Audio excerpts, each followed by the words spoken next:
मास कथा अध्याय 1। आप सभी को कार्तिक मास की हार्दिक शुभकामनाएं। आज से आप हमारे इस चैनल पर हर दिन नियम से कार्तिक मास की माध्यमिक कथाएं सुनेंगे। और आज की कथा प्रारंभ करने से पहले मैं आपको कार्तिक मास में की जाने वाली पूजा पाठ और कार्तिक स्नान के बारे में थोड़ी सी जानकारी देना चाहती हूँ। हमारे हिंदू धर्म में कार्तिक मास को बहुत ही पवित्र और शुभ माना जाता है।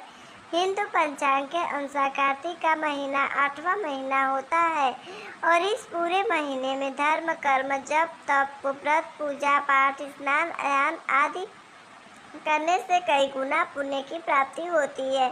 पूरे महीने में ब्रह्म मुहूर्त में उठकर स्नान किया जाता है। संभव हो तो पवित्र नदियों में स्नान करना चाहिए, नहीं तो घर पर भी नहाने के पानी में गंगा जल मिलाकर स्नान किया जाता है। कार्तिक के महीने में सुबह 4:30 बजे से 5:30 बजे के बीच में उठकर स्नान करना शुभ होता है। इसी समय आप सूर्य देवता को जल अर्पित कर सकते हैं। पूरे महीने में तुलसी जी की पूजा भी करनी चाहिए। जिस घर में कार्तिक के महीने में तुलसी जी की पूजा होती है वहाँ कभी अकाल मृत्यु नहीं होती, वहाँ कभी समस्याएं नहीं आती, आर्थिक तंगी नहीं होती और हर प्रकार की सुख समृद्धि का भंडार वहाँ पर पूरे वर्ष भरा रहता है। कार्तिक के पूरे महीने में भगवान विष्णु और भगवान श्री कृष्ण की पूजा की जाती है। इस पूरे महीने में व्रत दान, तुलसी जी का विवाह, दीप दान और गंगा जी में स्नान करने से कई गुना पुण्य की प्राप्ति होती है। साथ ही इस महीने में किया गया दान कभी व्यर्थ नहीं जाता। इस महीने में किया गया छोटे से छोटा दान भी कई गुना पुण्य की प्राप्ति कराने वाला होता है। कार्तिक के महीने में ही तारा भोजन किया जाता है, यानी जो लोग उपवास रखते हैं। कुछ लोग ऐसे होते हैं जो पूरे कार्तिक के महीने में एक समय भोजन करते हैं। वे शाम की पूजा करने के बाद तारों की छाँव में ही शुद्ध सात्विक भोजन ग्रहण कर लेते हैं। कार्तिक के महीने में किस प्रकार से पूजा करनी चाहिए ये जान लीजिए। सुबह जल्दी उठकर स्नान आदि से निवृत्त होने के बाद आप तुलसी जी की पूजा करें। तुलसी जी के पौधे में नियमित रूप से जल अर्पित करें। कुछ विशेष दिनों को छोड़कर, जैसे कि रविवार, एकादशी या ग्रहण वाले दिन को छोड़कर आप तुलसी जी के पौधे में जल अर्पित करके दीपदान भी किया जा सकता है। तुलसी जी की परिक्रमा करनी चाहिए। कार्तिक मास का महात्म्य का पाठ रोज पढ़ना या सुनना चाहिए। पूजा करते समय भगवान विष्णु की पूजा करें। अपने सभी आराध्य देवी देवताओं की पूजा करें। धूप दीप जलाएं और एक दीप आपको अपने घर के मुख्य द्वार पर भी जलाना चाहिए। कार्तिक के महीने में जो लोग तारा भोजन करते हैं उन्हें पूरे दिन निराहार रहकर व्रत रखना चाहिए और शाम के समय तारे निकलने के बाद तारों को अर्घ देने के बाद ही शुद्ध सात्विक भोजन करना चाहिए। इस पूरे महीने में अपनी सामर्थ्य के अनुसार ब्राह्मणों को भोजन कराकर उन्हें दान दक्षिणा देकर संतुष्ट किया जाता है। और कार्तिक मास के अंतिम दिन यानी कार्तिक पूर्णिमा के दिन व्रत का उद्यापन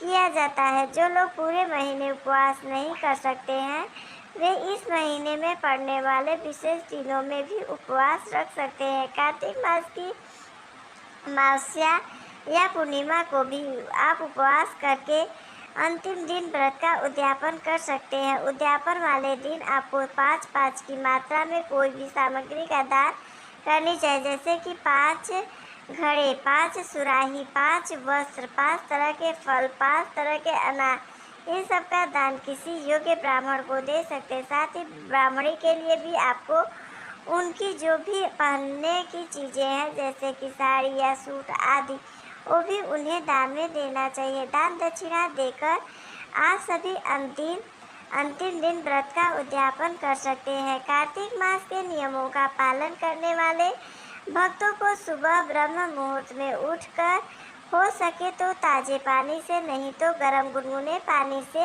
आप अपने स्वास्थ्य के अनुसार स्नान कर सकते हैं। तुलसी जी की पूजा करनी चाहिए। धूप दीप जलाकर आपको विधि विधान से आराध्य देवी देवताओं की पूजा करनी चाहिए। पूरे महीने हो सके तो धरती पर ही बिस्तर लगाकर मसालेदार मांसाहारी प्याज, लहसुन, लौकी, गाजर, उड़द की दाल मूंग, मसूर, चने की दाल, मटर की दाल का सेवन नहीं करना चाहिए। नशा, झूठ, चोरी, पाप आदि से दूर रहना चाहिए। कार्तिक मास के नियमों का पालन करने वाले भक्तों को पूरे महीने में सिर्फ एक दिन को छोड़कर शरीर में तेल लगाना भी वर्जित माना गया है। केवल नरक चतुर्दशी के दिन यानी छोटी दिवाली के दिन शरीर पर तेल लगाकर स्नान किया जाता है। जो लोग पहले से ही इस नियम का पालन कर रहे हैं उन्हें तो यह बात पता होगी, लेकिन जो लोग पहली बार से कार्तिक मास के नियमों का पालन करना चाहते हैं उनके लिए जानकारी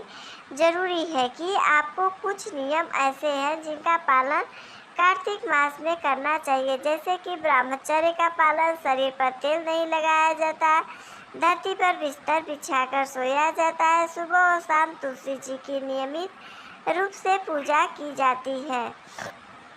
कार्तिक मास महात्म्य का प्रारंभ आज हम तुलसी जी की कथा के साथ करेंगे, क्योंकि कार्तिक के महीने में हर घर में तुलसी जी की पूजा होती है और सभी औरतें तुलसी जी को जल से सींचती हैं। एक प्रसिद्ध किंवदंती के अनुसार एक बुढ़िया माई थी जो कार्तिक मास में तुलसी जी को सींचती थी। जब वह जाती तो तुलसी माता से कहती कि हे तुलसी माता, सत्य की दाता, मैं तेरा विरवा सींचती हूँ, मुझे बहू दे। पीले रंग की धोती दे, मीठा ग्रास दे, बैकुंठ में वास दे, अच्छी मृत्यु दे, चंदन का काठ दे, अच्छा राज दे, खाने को दाल भात दे और एकादशी के दिन कान्हा जी का कंधा दे। बुढ़िया माई की यह बातें सुनकर तुलसी माता धीरे धीरे सूखने लगी। तुलसी माता को इस प्रकार सूखते देख एक दिन भगवान श्री कृष्ण ने उनसे पूछा, हे तुलसी, तुम प्रतिदिन सूखती क्यों जा रही हो? तो तुलसी माता कहने लगी कि बस मेरे मन की बात मत पूछो। भगवान ने कहा कि अरे मैं नहीं पूछूंगा तो कौन पूछेगा? तुलसी माता कहने लगी कि एक बुढ़िया आती और अपने बात कहकर चली जाती, मैं तो उसकी सभी बातें पूरी कर दूंगी, लेकिन कान्हा जी का कंधा कहाँ से लाऊंगी? तुलसी जी की यह बात सुनकर भगवान श्री कृष्ण कहने लगे, वह बुढ़िया मरेगी तो मैं अपने आप ही बुढ़िया माई को कंधा देने आ जाऊंगा। तुम बुढ़िया माई से यह बात कह देना। इसके बाद कुछ दिनों के बाद बुढ़िया माई की मृत्यु हो गई। उसकी मृत्यु पर सारा गांव इकट्ठा हो गया और उसका अंतिम संस्कार करने के लिए जब गांव के लोग उसे अर्थी पर उठाने लगे तो वह बहुत भारी हो गई, जिससे उस बुढ़िया माई की अर्थी लोगों से हिली तक नहीं, अर्थात बुढ़िया माई की अर्थी टस से मस नहीं हुई। सभी कहने लगे कि यह तो बहुत संस्कारी थी, बहुत पूजा पाठ करती थी, इस बुढ़िया ने कभी कोई पाप भी नहीं किया, फिर आज मरने के बाद ये बुढ़िया इतनी भारी कैसे हो गई? बूढ़े ब्राह्मण के वेश में भगवान कृष्ण वहाँ आए और कहने लगे, अरे यह भीड़ कैसी है? तब गांव वाले कहने लगे कि एक बुढ़िया माई मर गई है और वह तो इतनी पापिन थी कि आज उसकी अर्थी ही नहीं उठ पा रही है, बहुत भारी हो गई है। भगवान श्री कृष्ण कहने लगे, अरे भाइयों, जरा मुझे इस बुढ़िया माई के कान में कुछ कहने दो, फिर यह अर्थी उठ जाएगी। भगवान कृष्ण उस बूढ़ी माई के पास गए और उसके कान में कहने लगे, माई तू अपने मन के कर ले, पीताम्बर की धोती ले, मीठा ग्रास ले, बैकुंठ के में वास ले, चटक की चाल ले, चंदन का काठ ले, झालर की झंकार ले, दाल भात को जी और कान्हा जी का कंधा ले। भगवान की बातें सुनते ही बुढ़िया माई हल्की हो गई। भगवान श्री कृष्ण अब उसे अपने कंधे पर ले गए। इस प्रकार बूढ़ी माई को मुक्ति मिल गई और वह भगवान के धाम बैकुंठ लोक को चली गई। हे तुलसी माता, जैसे अपने बुढ़िया माई की लाज रखी, वैसे ही इस कथा को कहने, सुनने और हुंकार भरने वाले सभी भक्तों की लाज रखे। जैसे भगवान श्री कृष्ण ने उसे कंधा दिया, वैसे ही हमें भी कंधा देना। प्रेम से बोलिए तुलसी माता की जय, भगवान श्री कृष्ण की जय। अब सुनिए कार्तिक मास महात्म्य का पहला अध्याय।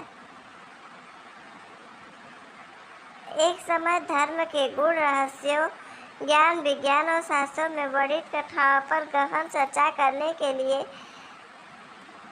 88,000 ऋषि मुनि नैमिषारण्य पीठ में एकत्रित हुए। उनके बीच में महर्षि वेद व्यास जी के सुयोग्य शिष्य श्री महाराज ऐसे सुशोभित हो रहे थे जैसे आकाश में तारों के बीच चंद्रमा।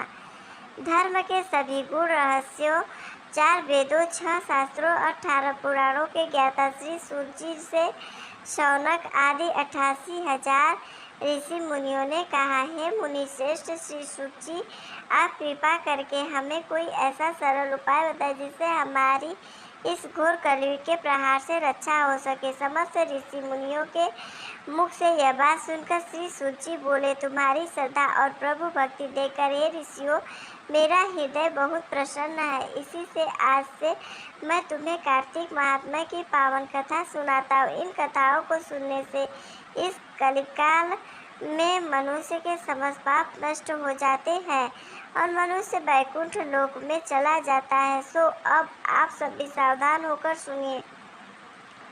एक समय सभी जीवों का भला चाहने वाले ब्रह्मा जी के पुत्र श्री नारद मुनि ब्रह्मा लोक में पहुंचकर जगत के रचयिता श्री ब्रह्मा जी को नतमस्तक प्रणाम करके विनीत भाव से पूछने लगे, हे जगत पिता, कृपा करके आप कोई ऐसा धर्मोपदेश सुनाने की कृपा करें जो इस कलयुग में सभी पापों को नष्ट करके मोक्ष देने वाला हो। नारद जी की श्रद्धायुक्त बात सुनकर श्री ब्रह्मा जी कहने लगे, हे पुत्र, तुमने संसार के कल्याण के लिए बहुत उत्तम बात पूछी है। तुम्हारी भगवान के चरणों में सच्ची श्रद्धा और भक्ति देखकर आज मैं कार्तिक मास का पावन महात्म्य सुनाता हूँ, जिसके पढ़ने और सुनने से मनुष्य के सभी पाप नष्ट हो जाते हैं और वह इस संसार में सुख होकर अंत में वैकुंठ लोक जाता है। यह कार्तिक मास भगवान को अत्यंत प्रिय है। कार्तिक मास में किया हुआ व्रत, दान, नियम, संयम, पूजा पाठ, कथा श्रवण और भगवान के नाम का जप कीर्तन अत्यंत पुण्य प्रदान करते हैं। कार्तिक मास में भगवान का गुणानुवाद सभी प्रकार से फलदायक होता है। इस मास में भगवान के प्रति किया गया प्रत्येक धार्मिक कार्य सबसे बढ़कर फल देने वाला होता है। इससे बढ़कर कोई और तप और यश नहीं है। तुमने संसार की भलाई के लिए यह अति उत्तम प्रश्न किया है। सो अब मैं कार्तिक मास का पुण्यदायी महात्म्य कहता हूँ और तुम श्रद्धापूर्वक ध्यान से सुनो। कार्तिक स्नान करने वाले मनुष्यों को प्रातःकाल ब्रह्म मुहूर्त में उठकर शौच आदि से निवृत्त होकर 12 अंगुली लंबी सुगंधित तीर्थ वृक्ष का दातुन करना चाहिए।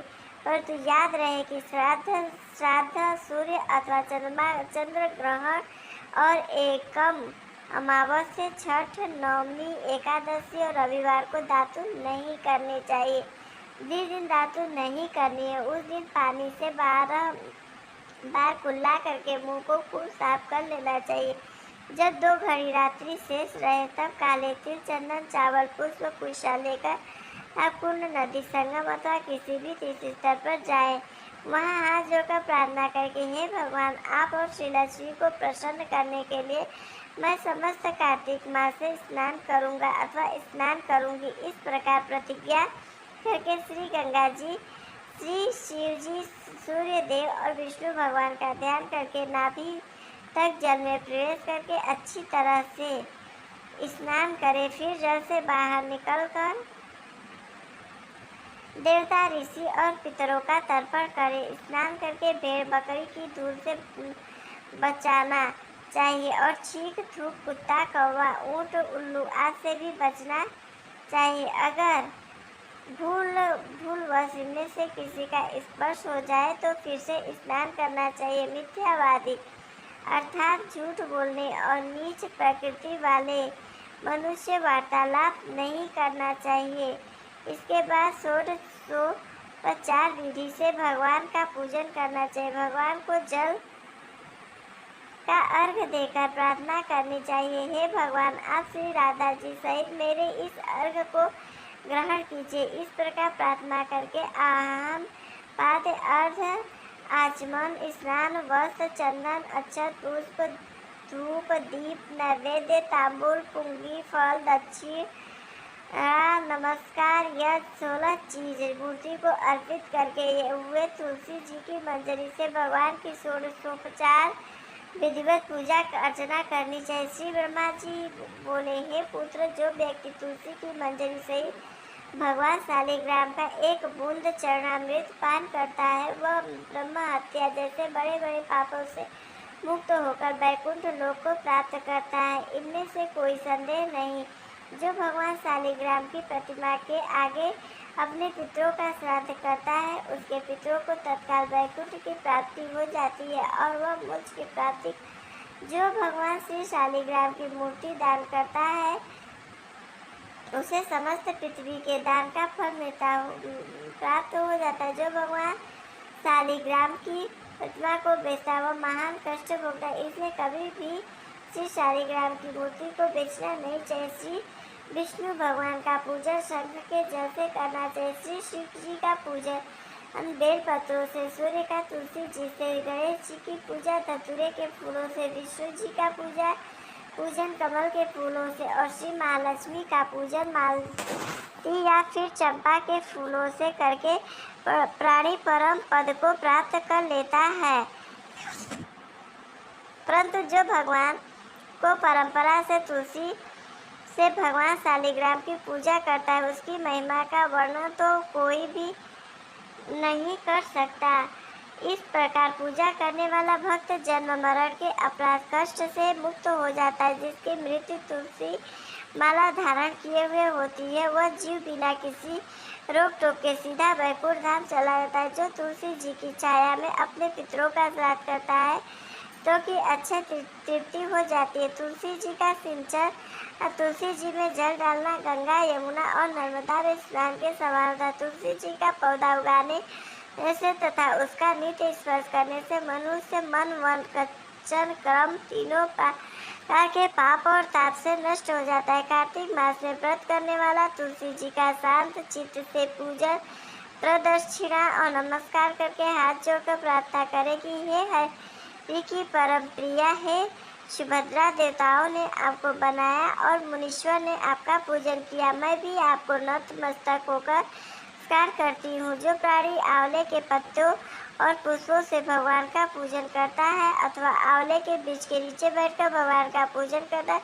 स्वर्ग के फलों और फूलों से पूजा करने का पुण्य फल प्राप्त होता है। जो मनुष्य द्वादशी के दिन तुलसी तथा आंवले के पत्तों को तोड़ता है, वह घोर नरक भोगता है।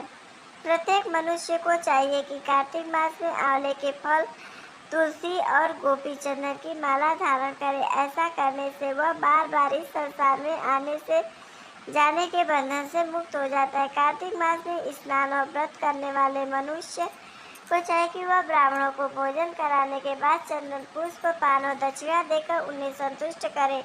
संपूर्ण कार्तिक मास में धरती पर शयन करने, ब्रह्मचर्य का पालन करने, पत्तल में भोजन करने और मौन व्रत से प्राणी परम वीर, धीर, गंभीर और कीर्तिवान हो जाता है। जो मनुष्य एक समय आंवले के नीचे पूरे कार्तिक मास भोजन करता है, उसके 1 वर्ष के सभी पाप नष्ट हो जाते हैं। व्रत करने वाले भक्तों को शहद, कांजी, दाल, तेल, कच्चा भोजन, दूसरे का अन्न और कोई भी तामसिक अथवा बुरे नाम वाला भोजन नहीं खाना वर्जित है।